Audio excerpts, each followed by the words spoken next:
News, জনগণের power house.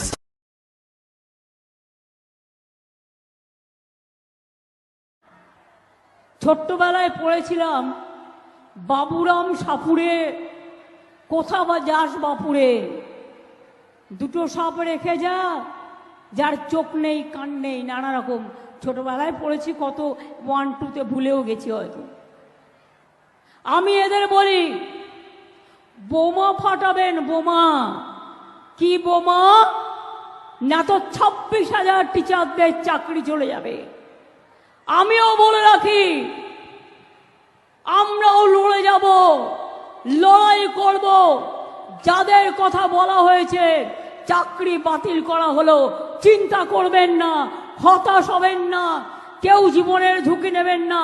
আমরা সবাই আপনাদের পাশে আছি এবং যতদূর লড়াই করার আমরা লড়াই করব।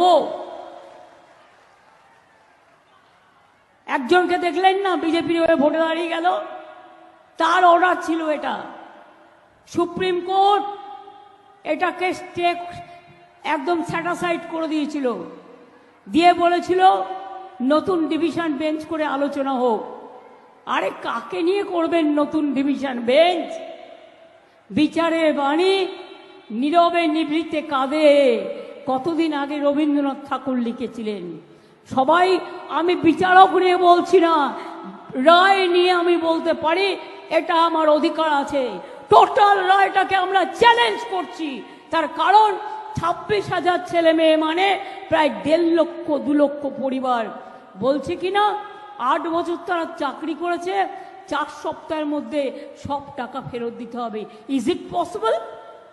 বলুন, আপনারা যারা এই রায়টা দিচ্ছেন, এই রায়টা সারা জীবন আপনারা যারা চাকরি করেছেন তাদের টাকাটা যদি ফেরত দিতে বলা হয়, পারবেন দিতে?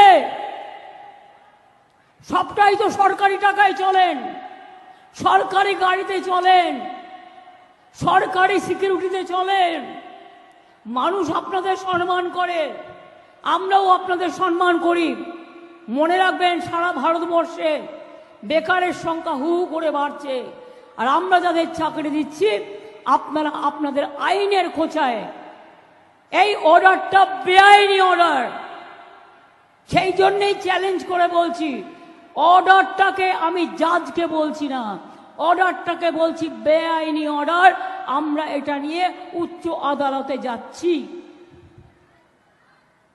চিন্তা করবেন না শিক্ষক শিক্ষিকারা এবং ছাত্রছাত্রীরা, যখন বিপদে পড়বেন আর কেউ না থাকলেও আমি আছি।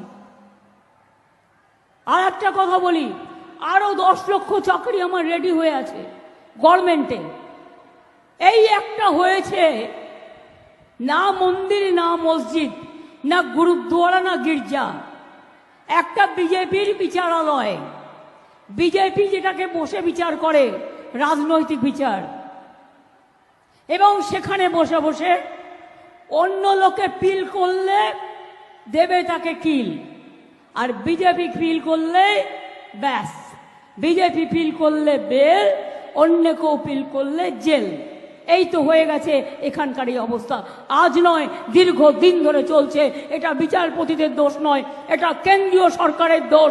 তারা বিজেপির লোক দেখে দেখে এখানে বসিয়েছেন, যাতে তারা বিজেপি পার্টি অফিস থেকে যা বলে দেয় সেই ড্রাফটটা তারা করে দেয়। কি করবেন? আমায় সাজা দেবেন? এটা যারা চালাতে চাইছিলেন তারা চুপ করে গেছেন। যখন আমি তাদেরকে ধরিয়ে দিয়েছি যে আপনারা তো একের পর এক অ্যাপিল করেছেন, হাইকোর্টে করেছেন, ডিভিশন বেঞ্চে, সুপ্রিম কোর্টে গেছেন, একটা লাইনও কি লিখেছেন আমার বিরুদ্ধে যে আমি রাজনৈতিক উদ্দেশ্য প্রণোদিতভাবে এই রায়গুলো দিয়ে চলেছি? সেটা তারা যখন বুঝতে পেরেছেন তখন এই প্রচার থেকে সরে এসছেন। এরা আসলে বদমাইশ। যারা এই প্রচারটা করছেন তারা জেনে শুনেই করছেন যে আমার রায় কোনো রাজনৈতিক উদ্দেশ্য ছিল না। আপনারা চুরি করেছেন, ধরা পড়েছেন, চোর ধরা পড়েছে, এর চেয়ে বেশি আর কি? হ্যাঁ, দুর্ভাগ্য এই যে চোরগুলো নির্লজ্জ, অন্য চোরগুলো মুখ লোকায়। আর এখন দেখতে পাচ্ছি যে চোরের মায়ের আর বড় গলা নয়, চোরেদেরই বড় গলা। প্রবাদটা একটু চেঞ্জ করতে হবে, একটু বদল ঘটাতে হবে। চোরের মায়ের বড় গলা আর বলার প্রয়োজন নেই, বাংলায় বলতে হবে চোরেরই বড় গলা। এটা একটা সময় যে বা যারা এই ধরনের এই অপকর্মগুলো দিনের পর দিন করেছে, একটা চক্র তৈরি করে ফেলেছে, অনেক আগে তাদের বিরুদ্ধে ব্যবস্থা নেওয়া উচিত ছিল। আনফরচুনেট তারাই তখন ছড়ি ঘুরিয়েছে। কিছু বলতে গেলে তখন যারা বলতে যেত তারা অপ্রিয় হয়ে যেত। যোগ্যদেরও অনিশ্চয়তার মধ্যে ফেলে দেওয়াটা, এইটা বোধহয় ন্যায় বিচার হলো না। এই পার্থ চট্টোপাধ্যায় থেকে শুরু করে গুটি কয়েক লোকের জন্য এই প্রশ্নের বারবার ভোটের মুখে এই প্রশ্নের উত্তর দেওয়ার হয়তো এই অবাঞ্ছিত পরিস্থিতি এড়ানোই যেত, কিন্তু তাঁরা যে পাপটা করেছেন চরম ঔদ্ধত্যের সঙ্গে দিনের পর দিন তারা যে পাপটা করে গেছেন, আজকে এখন আমাদের সরকারকে দলকে ডিফেন্ড করা এবং পরবর্তীকালে সরকার যে একটা ইতিবাচক ব্যবস্থা নিয়েছে, উদ্যোগ নিয়েছে, ডিমার্কেশন লাইন করে দিয়েছে, অন্যায়ের জন্য শাস্তি, যোগ্যদের ক্ষেত্রে চাকরি, এই ডিমার্কেশন লাইনটা করে সরকার যেটা করেছে, এটা তো করতে হয়েছে, এটা আমরা অস্বীকার করব কি করে? আমি যদি আজকে আপনাদের সামনে বলি না এটা কোন রকম বিড়ম্বনা নয়, তাহলে মানুষের অভিজ্ঞতার সঙ্গে সেটা মিলবে না।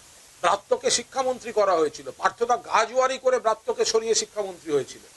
কেন হয়েছিলেন সেটা তো পরে বোঝা যাচ্ছে। শুনুন, সুপার নিউমারি পোস্ট ছিল এই পুরো দুর্নীতিটাকে ঢাকা দেওয়ার একটা প্রচেষ্টা। আপনারা জানেন এই জোচ্চোরদের সমর্থন করা মুখ্যমন্ত্রী, এই নির্লজ্জ মিথ্যাচারী মুখ্যমন্ত্রী যখন সারদা কেলেঙ্কারি হয়েছিল তখন বলেছিলেন যা গেছে তা যাক, আমি টাকা দিয়ে দেবো। আরে তুমি টাকা দিয়ে দেবে? তোমার টাকা নাকি? ব্যক্তিগত টাকা নাকি? মানুষের ট্যাক্সের টাকা তুমি যারা চুরি করলো, তোমার লোকেরা চুরি করে পালালো, আর তুমি তাদেরকে দিয়ে দেবে? ঠিক একই রকম জোচ্চুরি এই সুপার নিউমারি পোস্ট তৈরি করে করার চেষ্টা হচ্ছিল। কি হচ্ছিল যে যাদের চাকরি বিক্রি করে চাকরি দেয়া হয়েছে তারাও থাক, আর সুপার নিউমারি পোস্ট তৈরি করে যারা চাকরি পায়নি তাদেরকেও দেয়া হোক।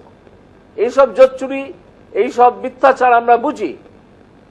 উনি বোকা বানাতে চাইছিলেন, কোর্টকে ধরা পড়ে গিয়েছিলেন। ওনার প্রিন্সিপাল সেক্রেটারি শিক্ষা দপ্তরে, তাকে আমি ডেকে পাঠিয়েছিলাম। তিনি থরথর করে কাঁপছিলেন আমার সামনে দাঁড়িয়ে প্রশ্নের মুখোমুখি হয়ে। তখন একজন দৌড়ে আসেন, এসে বলেন আজকে সকালবেলায়, তখন আমি যখন মামলাটা শুনছিলাম তখন বাজে হয়তো 11টা, আমায় এসে বলেন এই 11টার আগেই, আপনি শোনার আগেই সুপ্রিম কোর্টে একটা স্থগিত আদেশ হয়েছে। সেই সাময়িক স্থগিত আদেশ তারা পেয়েছিল বলে আমার হাত থেকে বেঁচে গিয়েছিল। না হলে আমি তো বলেছিলাম যে তোমাদের সিম্বল আমি কেড়ে নেব। আজকে কলকাতা হাইকোর্টের একটি ঐতিহাসিক রায় হয়েছে।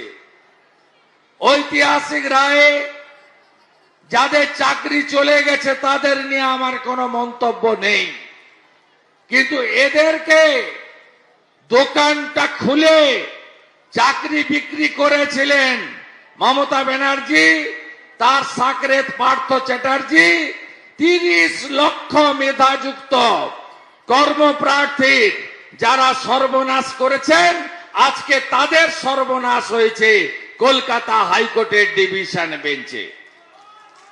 আমি আজকে এই রায়কে স্বাগত জানিয়ে বলবো, আর কি কোনো প্রমাণের অপেক্ষা আছে? তৃণমূল মানে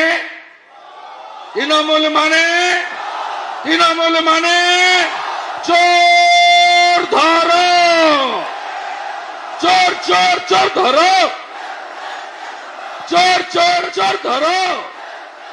এতদিন তো আমি ডক্টর সুকান্ত মজুমদার, দিলীপ ঘোষরা বলতাম, এখন তো কলকাতা হাইকোর্টের ডিভিশন বেঞ্চ বলল তোমরা 26,000 চাকরি চুরি করেছ, 30 লক্ষ মেধাযুক্ত পরীক্ষায় বসা কর্মপ্রার্থীদের পিঠে ছুরি মেরেছ।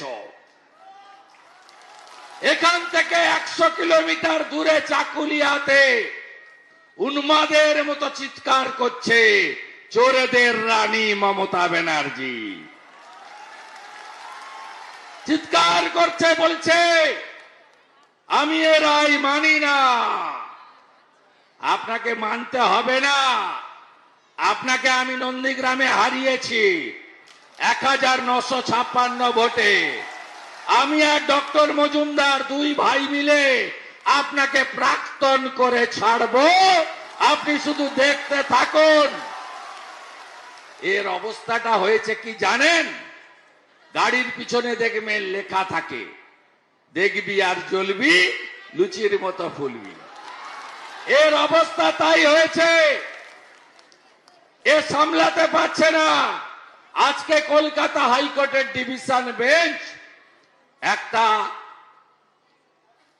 সবচেয়ে ভালো রায় দিয়েছে কি, সুপার নিউমেরিক পোস্ট, আপনাদের বাংলা করলে বুঝায়, বাড়তি পোস্ট ক্রিয়েশন যারা করেছে তাদেরকে সিবিআই কাস্টডিতে নিতে বলেছে।